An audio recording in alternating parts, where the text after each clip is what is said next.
Impulse and momentum और इसके application के बारे में जानेंगे। तो सबसे पहले न्यूटन्स लॉज को रिविजिट करते हैं। हम लोगों ने न्यूटन्स लॉज को सीखा for a particle, but now we are interested to write Newton's law for motion for system of particles. जब एक से ज़्यादा पार्टिकल्स हैं तो कैसे लगाएंगे न्यूटन्स लॉ।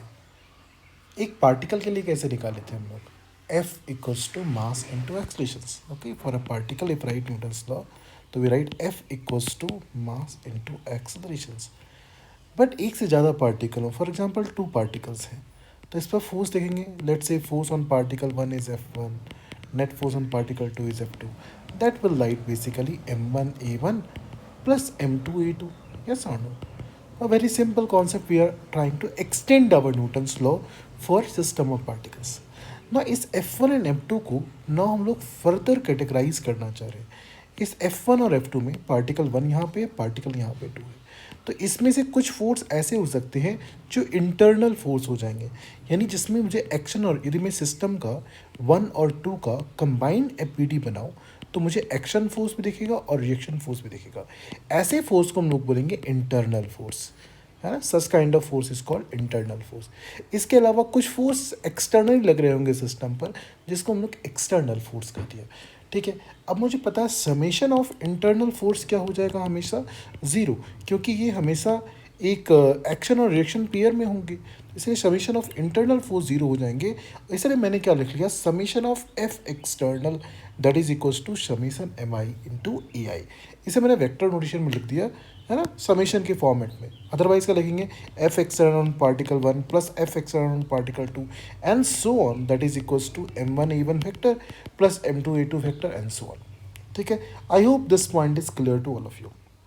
अच्छा, ना हमने एक और तरीके से एक्सटर्नल फोर्स के लिए कोशिश किया, that is equals to rate of change of momentum, that is equals to rate of change of momentum.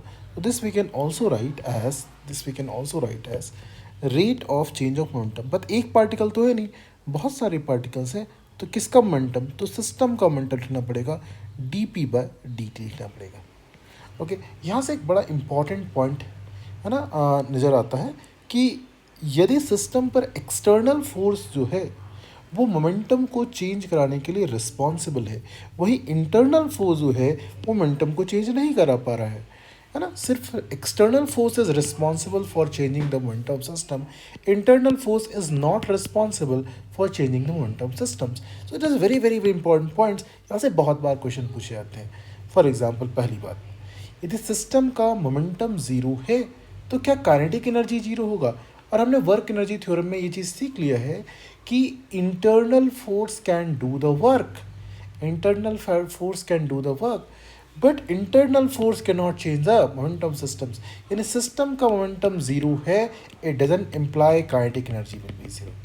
But उल्टा रिवर्स टू है, यदि काइनेटिक एनर्जी ऑफ सिस्टम 0 है तो मोमेंटम 0 होना ही पड़ेगा। रीज़न, काइनेटिक एनर्जी 0 है तो हर पार्टिकल की स्पीड 0 होगी, हर पार्टिकल की स्पीड 0 है तो मोमेंटम भी क्या होगा, 0 होगा।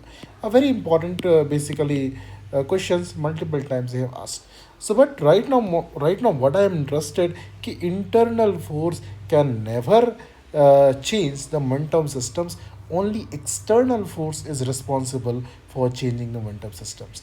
बट यदि कोई आपसे पूछता है कि काइनेटिक एनर्जी को चेंज कराने के लिए कौन रिस्पॉन्सिबल है, क्योंकि सर दोनों रिस्पॉन्सिबल है, एक्सटर्नल फोर्स भी और इंटरनल फोर्स भी। क्लियर? अच्छा, अब थोड़े से इस इक्वेशन को हम लोग रीराइट करने की कोशिश करते हैं ना, फिर से लिखने की कोशिश करते हैं। तो कैसे लिखेंगे, summation of F external that is equals to, मैंने क्या किया, इसको लगाना स्टार्ट किया, यहाँ पे m और m से मैंने डिवाइड कर लिया।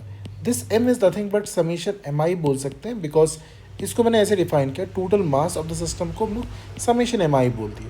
तो ये जो टर्म दिख रहा है, ये टर्म एक ऐसा टर्म दिख रहा है, it is just like m into some a quantity, और इस क्वांटिटी को हमने एक एक्शन नाम दिया। ऑब्वियसली इसका रूट क्या है, एक्शन का, लेकिन इसका एक्शन हम लोगों ने ऐसा एक्शन डिफाइन किया जो चीज़ कॉल्ड, हम लोगों ने कहा कि इसे हम लोग एक्शन ऑफ सेंटर ऑफ मास बोल देते हैं। तो it is not you can see, you can not find action of centre of मास, ये जस्ट ए हाइपोथेटिकल कॉन्सेप्ट है। Centre of mass is a hypothetical concept. What this says कि यदि आपके पास बहुत सारे पार्टिकल्स हैं और आपको न्यूटन्स लॉज लगाना हो और आपको कुछ ऐसा फॉर्मूला लिखना चाहिए, m/e टाइप का फॉर्मूला लिखना चाहिए, है ना, तो हमने कहा कि क्या लगा लेंगे, m को रिप्लेस कर लेंगे टोटल मास से और इस e will be replaced by acceleration of centre of mass. I hope this is clear to all of you, है ना। तो इस a को हम लोगों ने एक इमेजिनरी पॉइंट के एक्सेलेरेशन से जोड़ दिया। वो इमेजिनरी पॉइंट क्या कहलाता है, उसी को सेंटर ऑफ मास कहेंगे। वो सेंटर ऑफ मास क्या है, it is an imaginary point, so that यदि उस पॉइंट का एक्सेशन ले लिया जाए तो हम लोग F इक्वल्स टू ma लगा सकते हैं। That is one of the application of centre of mass. I will discuss centre of मास का एप्लीकेशन कहाँ कहाँ किया जा सकता है और कहाँ नहीं किया जा सकता है। खैर right now I am not interested in that part, मैं उसको नेक्स्ट लेक्चर में कवर करूँगा। अभी मैं इंटरेस्टेड हूँ कि मोमेंटम कंजर्वेशन को कैसे लगाएं। तो मैंने यहाँ पे कहा, वही पार्ट लिखा हूँ मैं, एंड दिस टर्म को हमने क्या कहा, acceleration of centre of mass. यदि सिस्टम पर एक्सटर्नल फोर्स जीरो हो जाए तो हमने कहा acceleration of centre of mass zero हो जाएगा, मोमेंटम सिस्टम क्या हो जाएगा, कंजर्व हो जाएगा। अब हम स्टेटमेंट, ये जो स्टेटमेंट हमने लिखा, इसी को हम लोग कहते हैं conservation of linear momentum of the systems. ठीक है, अब आगे बढ़ते हैं। अब एक सिस्टम सिंपल सा एग्जांपल लेते हैं। एक कार्ट है विच वॉज स्टेशनरी इनिशियली, इसके ऊपर एक इसका जिसका मास हमने m मान लिया, इसके ऊपर एक आदमी खड़ा है जिसका मास हम लोग स्मॉल m मान लेते हैं। अब ये आदमी जंप कर जाता है फॉरवर्ड डायरेक्शन में विथ u रिलेटिव, है ना, उसकी रिलेटिव वेलोसिटी कितनी दी हुई है, u relative to the final state of the trolley. It is very very important to, है ना, keep this in mind in question solving कि कैसे दिया हुआ है, final state of the trolley के रिलेटिव में इसकी वेलोसिटी दी हुई है। पूछा हुआ है what is the required velocity of the trolley. It is mention that कि ये जो सरफेस है वो फ्रिक्शनलेस है। तो सबसे पहले सिस्टम को एनालाइज करते हैं, है ना, before proceeding to any questions you must analyse the questions. पहली चीज़, क्या यदि मैं इसे एक सिस्टम मान लूँ, किसी इस मैन को प्लस कार्ट को एक सिस्टम मान लूँ, तो इसमें हॉरिजॉन्टल डायरेक्शन में कोई फोर्स लग रहा है क्या? क्योंकि हॉरिजॉन्टल डायरेक्शन में फोर्स लगाने के लिए सिर्फ ये वाला पार्ट रिस्पॉन्सिबल था, यानी व्हील का contact point with the surface, और आपने कह दिया ये फ्रिक्शनलेस है तो यहाँ पे कोई फोर्स नहीं लगा होगा। बिल्कुल सही बात है, mg लग रहा है लेकिन mg is acting in the vertical direction. Normal लग रहा है, it is also acting in the vertical direction. तो ये जो फोर्सेस थे हमारे लिए काम के नहीं थे, हमें एक्स डायरेक्शन में फोर्स देखना था और एक्स डायरेक्शन में फोर्स हमारा सेम लग रहा है। एक्स डायरेक्शन में फोर्स लग नहीं रहा है, कोई भी एक्सटर्नल फोर्स नहीं लग रहा है। किस पर? यदि मैं इसे एक सिस्टम मान लूँ तो एक्स डायरेक्शन में हम लोग क्या कंजर्व कर सकते हैं, मोमेंटम कंजर्व कर सकते हैं।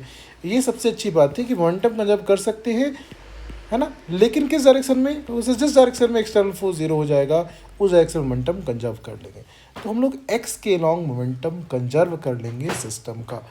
चले देखते हैं कंजर्व करके तो उससे क्या होगा। अच्छा, एक और चीज़ रियलाइज़ करते हैं, क्या इस मैन और इस प्लैंक के बीच में फ्रिक्शन होगा या नहीं होगा, या होना चाहिए या नहीं होना चाहिए।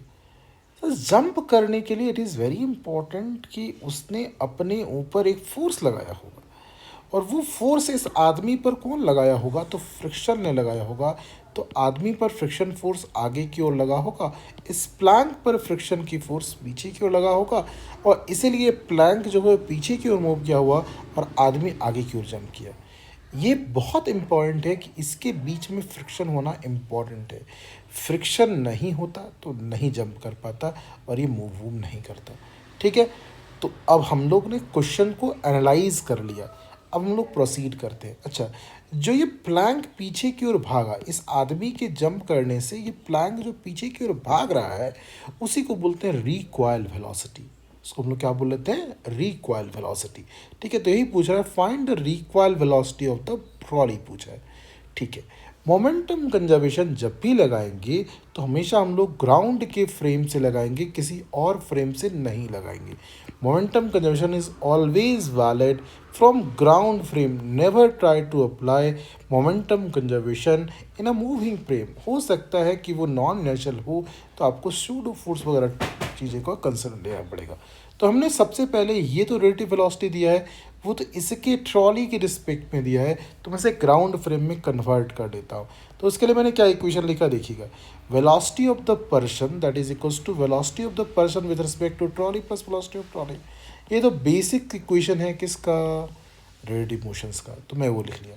अब velocity of person with respect to trolley दिया हुआ है रिलेटिव, वेलोसिटी ऑफ ट्रॉली क्या दिया हुआ था, कहोगे सर ये तो मुझे पता ही नहीं है, इनिशियली ये रेस्ट पे था और फाइनली जब चलना स्टार्ट किया तो हमने कहा इसकी रिक्वायर्ड वेलोसिटी हो गई वी आर, और ये आदमी की वेलोसिटी ग्राउंड के रेस्ट में क्या होगी, वो sir V velocity of trolley जो होगा वो माइनस वी आर हो गया। ओके, सो यदि मैं वेलोसिटी ऑफ पर्सन देखूँ तो ये दिख रहा है। अच्छा, अब क्या लगा लेंगे, मोमेंटम। इनिशियली ये क्या था, रेस्ट पे था, तो इनिशियल मोमेंटम कितना हो गया, जीरो। फाइनली पर्सन का मोमेंटम इधर आया, कितना आया, small M into U relative into V minus V R, और इस प्लैंक का कितना आया, capital M into V R, और इसको इक्वेट कर लेंगे तो यहाँ से सॉल्व करने से क्या मिल जाएगा, वी आर की वैल्यू मुझे मिल रहा है, we are able to get it, यहाँ से वी आर कॉमन ले लीजिएगा, तो M into U relative divided by small M by capital M मिल गया, एक प्यारा सा रिजल्ट आ गया। ठीक है, तो this was the first part. अब हम लोग सेकेंड पार्ट को सॉल्व करेंगे नेक्स्ट क्वेश्चन।